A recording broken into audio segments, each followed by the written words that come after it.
Oh, hey there. Good evening. Welcome back to the Weekly Word. Just out here doing a little yard work and, well, come on, I'll show you what we got. I bet you recognize these things. Fire ants. If you ever got into them, you know why they call them fire ants. If you'll hang on till the end of this little short video, I'm going to answer a question that people are asking all the time. How can you get rid of fire ants? But you got to wait till the end. I'm going to tell you an all-natural way to get rid of fire ants. First of all, though, let's do what the Bible says. The Bible says, consider the ant, thou sluggard. That's out of Proverbs. You know, Proverbs is really all about you fear God, you get a good education, and you don't be lazy. That's the 3 points of Proverbs. Fear God, get a good education, and don't be lazy. That's a good book. You ought to read all the Proverbs sometime if you haven't. If you have, read it again. One of the things about laziness, it says, consider the ant. So let's take a few minutes and consider these things here.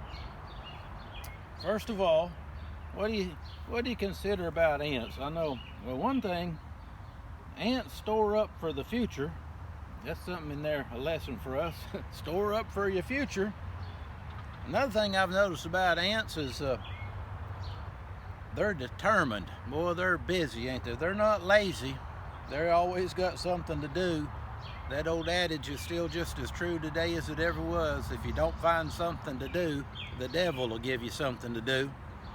They're determined too. I mean, they're just they're busy all the time, and you can well, I like to take the lawnmower sometimes when I'm mowing and just run right through one of these things and just watch the dust explode.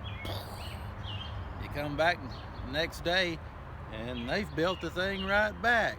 I guess there's something for us humans to learn there too, that adversity comes to all of us, but the difference in the successful and in the unsuccessful is the successful, when they get knocked down, they just keep getting back up. When you become unsuccessful, it's when you get knocked down, you just lay there and you just quit. Just keep getting back up. Life will knock you down, but you keep getting back up and you keep going. Let's watch these things boil. You want to stir them up? Look here. Uh-oh, here they come. Don't get too close. You'll find out why they call them fire ants. All right, I told you. Before this thing's over with, I'd tell you an all-natural way to get rid of fire ants. Thanks for sticking with us. So I'm going to tell you the secret. It's called an ant eater. They'll get rid of fire ants. See you next week on the Weekly Word. I'm getting out of here.